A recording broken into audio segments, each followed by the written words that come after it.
Que a paz e a graça de nosso Senhor Jesus Cristo esteja abundante em sua vida. É com prazer que nós estamos mais uma vez no nosso canal para trazermos a todos mais um subsídio da EBD. Nós estamos neste quarto trimestre de 2018 estudando a respeito das parábolas de Jesus. E nós já estamos chegando na lição de número 10. Precisamos de vigilância espiritual. O nosso texto áureo está em Mateus 26 e 41, que diz: Vigiai e orai, para que não entreis em tentação. Na verdade, o espírito está pronto, mas a carne é fraca. A verdade prática: mesmo com oração, a ausência de vigilância é terreno propício para que a tentação encontre brechas e nos conduza à derrota espiritual. A nossa leitura bíblica em classe está em Mateus 24, versículos 45 ao 51. Se você está chegando agora, conhecendo o nosso canal, inscreva-se neste canal, deixe aí o seu joinha, comente também aquilo que você achou das nossas pré-aulas. Também temos aqui no canal alguns vídeos de mensagens gravadas ao vivo que você venha assistir e ser edificado pela palavra de Deus. Nós estamos estudando já a lição de número 10 e vamos falar a respeito da vigilância espiritual. Num primeiro momento, nós fazemos a pergunta: o que é vigilância? Para nós respondermos a esta pergunta, nós precisamos entender que vigiar é guardar algo, é manter-se acordado, é defender-se de tudo que possa nos tirar do nosso lugar em Cristo, é estar alerta permanentemente para detectar os perigos que nos rodeiam. Vigilância também fala de ser cauteloso e ativo para que nada venha nos surpreender. A respeito de vigilância, o Novo Testamento fala muito, então você vai encontrar muitos textos a respeito de vigiar, vigilância. Você, utilizando uma concordância bíblica, um dicionário bíblico, você vai logo encontrar inúmeras referências a respeito de vigilância. Nesta introdução da pré-aula, eu quero ler apenas uma com você, que é Apocalipse capítulo 16 e versículo de número 15. Eis que venho como ladrão, bem-aventurado aquele que vigia e guarda as suas roupas, para que não ande nu e não se vejam as suas vergonhas. Muito bem, nós vamos então estudar o texto de Mateus, capítulo 24, os versículos 45 ao 51. Mas eu sempre cito aqui aos irmãos que é muito bom nós contextualizarmos o texto, então olharmos um pouquinho antes do texto e, se for possível, também um pouquinho depois. Então este é um texto profético, Mateus 24 e 25 é um texto profético, e ali nós encontramos muito a respeito da escatologia bíblica. A escatologia bíblica está baseada aí nesses textos, também em alguns textos do Antigo Testamento, como Daniel capítulo 9, mas hoje nós vamos analisar apenas o aspecto da vigilância. Então, tomando a partir do versículo 42, na sua lição então é a partir do versículo 45, mas você olhando o versículo 42, Jesus diz assim: Vigiai, pois, porque não sabeis a que hora há de vir o vosso Senhor. A palavra aqui, vigiai, no grego é gregório, é estar totalmente alerta, é ser vigilante. E é desta palavra que vem o nome próprio Gregório, que significa o vigilante. Então a palavra, o nome próprio Gregório vem desta palavra grega e significa o vigilante.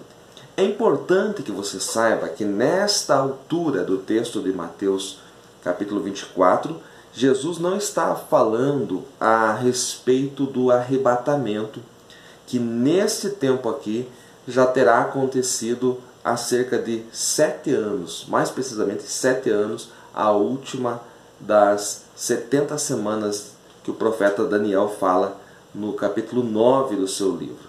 Então Jesus está aqui, neste momento, em Mateus 24, falando aos discípulos como judeus, como se falasse a nação judaica, como se falasse a Israel.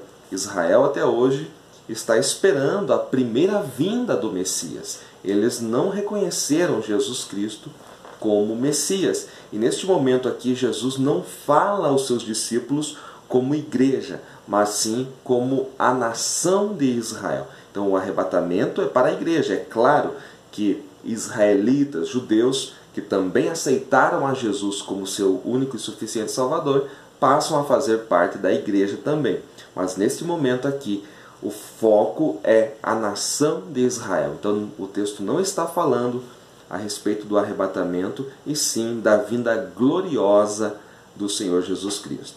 O versículo 43, ele diz: mas considerai isto, se o pai de família soubesse a que vigília da noite havia de vir o ladrão, vigiaria e não deixaria minar a sua casa. É importante que você saiba aqui que Jesus não é o ladrão.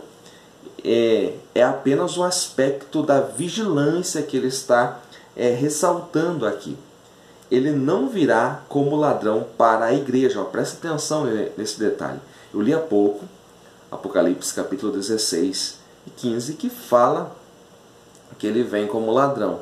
Agora eu estou dizendo que ele não vem como ladrão para a igreja. Jesus virá como ladrão para o mundo, porque o ladrão ninguém espera, sempre chega na hora que ninguém está vigiando, que ninguém está esperando.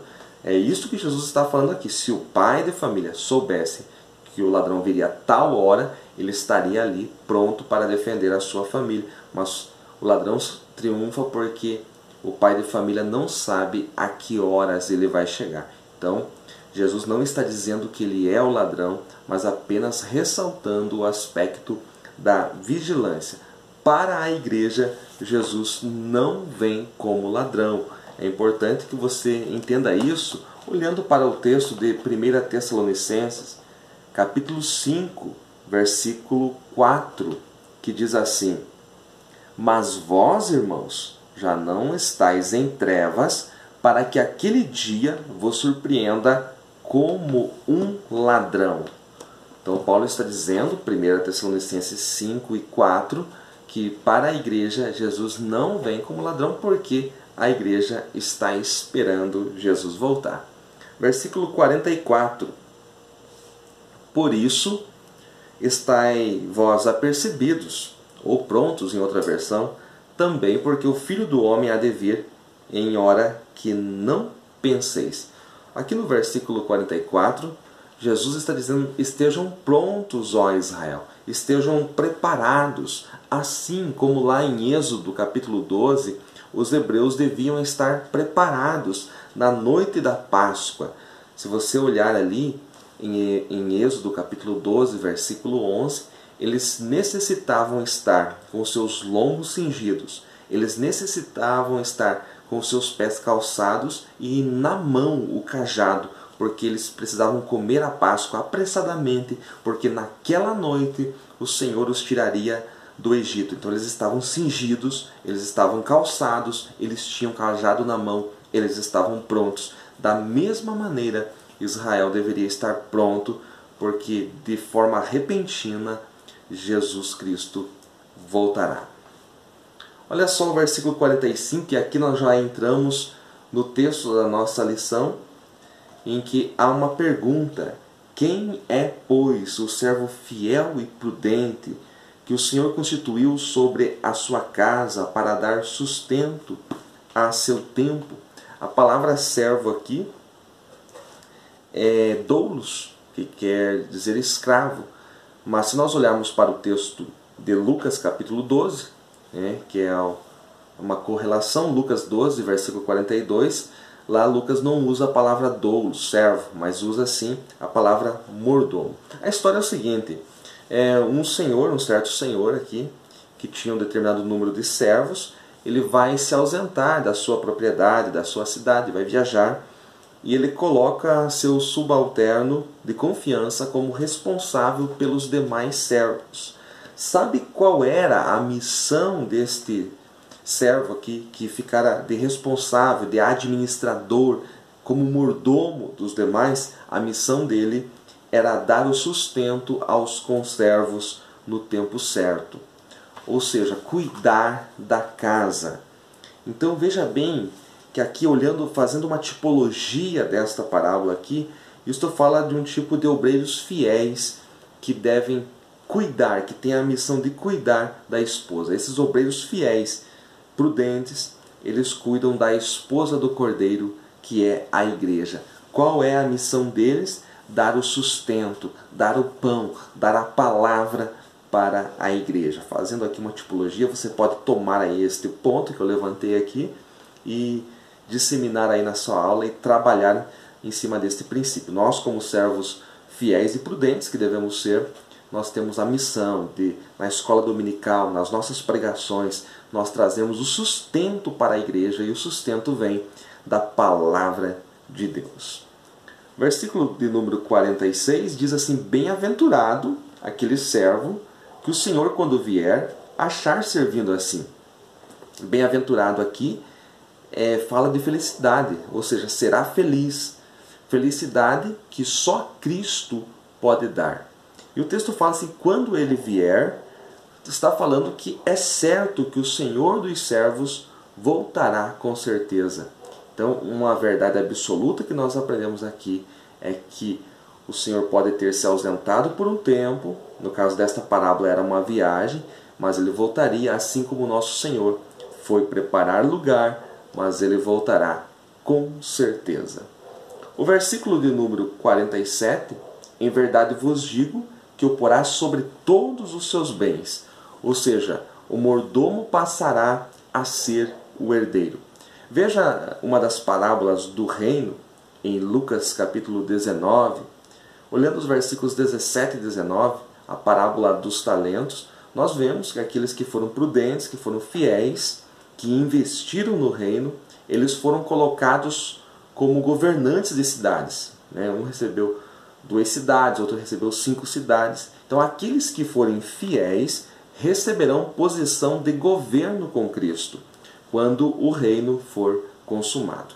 Uma verdade que eu sempre ensino nas minhas classes é que a salvação ela é pela graça, mas o reino é por obras. Muitas pessoas fazem uma confusão. Então, quando nós estivermos no tribunal de Cristo, nós seremos galardoados, receberemos o galardão, e nós seremos colocados como governadores e reinaremos com Cristo. Aqueles que as suas obras não foram de papel, não foram de palha, não foram de... aqueles que as suas obras passaram pelo fogo, estes sim reinarão com Cristo. Então o reino, as posições de governo no reino é por obras e não por graça. A salvação sim é pela graça mediante a fé. Então esse é um aspecto que muitos em nosso meio têm dificuldade de entender. Os versículos 48 e 49 já estão falando do servo mau. Esse servo diz que o Senhor dele tarda a vir. E o Senhor não tarda as suas promessas. Até se nós olharmos para 2 Pedro 3 e 9, diz lá que o Senhor não tarda a sua promessa, ainda que muitos a têm por tardia, mas ele é fiel para cumprir. Mas o servo mau aqui, ele não crê mais. Como muitos obreiros, falsos obreiros, eles não creem mais que Jesus voltará, que ele cumprirá as suas promessas. Então, levam a obra de Deus de forma relaxada, cuidam mais dos papéis do que do espiritual, se preocupam com tantas coisas irrelevantes e acabam deixando aquilo que realmente importa, que é a palavra e a oração e o crescimento espiritual da igreja. Veja aqui algumas das características desse servo mau. Eu posso elencar aqui 3, que é despreocupação. Ele não está preocupado com nada. Eu posso ver aqui também crueldade, porque ele começa a espancar, começa a ferir os seus conservos. Eu vejo aqui também pândega. O que seria isso? Pândega é festança, com certeza orgias, bagunça, baderna. Ele começa a fazer esses tipos de festas, e enquanto ele deveria alimentar os seus conservos e cuidar deles. Então os falsos obreiros, eu aprendo aqui, que eles ferem e espancam aqueles que eles deveriam alimentar, curar e cuidar. A missão deles era alimentar, cuidar e curar as feridas. Pelo contrário, ele deixa de alimentar e ele acaba ferindo, espancando, e acaba participando destas festas e esquecendo a sua missão. Então, enquanto os feridos morrem, esses falsos obreiros, que são aqui tipificados pelo servo mau, eles participam de seus deleites, das suas festas egoístas. Veja se não é este um retrato do mundo religioso que nós vivemos hoje. O versículo 50 diz que virá o Senhor daquele servo num dia em que não o espera. O dia da vinda do Senhor para os falsos ministros não será o arrebatamento, não, que é dia de alegria para aqueles que forem arrebatados. Mas o dia da vinda do Senhor aqui é o dia da ira do Senhor, é o dia de condenação. Para esse sim, o Senhor virá como ladrão. Então, voltando lá para o texto de 1 Tessalonicenses, o capítulo de número 5, é muito importante você ler com atenção as palavras de Paulo em 1 Tessalonicenses 5. O versículo de número 2 agora, olha só. Porque vós mesmos sabeis muito bem que o dia do Senhor virá como ladrão de noite. Opa, espera aí. Paulo está falando para esses falsos ministros, para esses falsos crentes que não estão esperando a vinda do Senhor. Então o dia do Senhor virá como ladrão de noite. 1 Tessalonicenses 5 e 2. Se você olhar o versículo 4, diz: mas vós, irmãos, vocês que são os salvos em Cristo, já não estáis em trevas, para que aquele dia vos surpreenda como um ladrão. Para vocês que são salvos e estão esperando, de maneira nenhuma será como um ladrão. Então é muito importante você notar essa diferença aí no capítulo 5 de 1 Tessalonicenses, o versículo 2 para o versículo de número 4.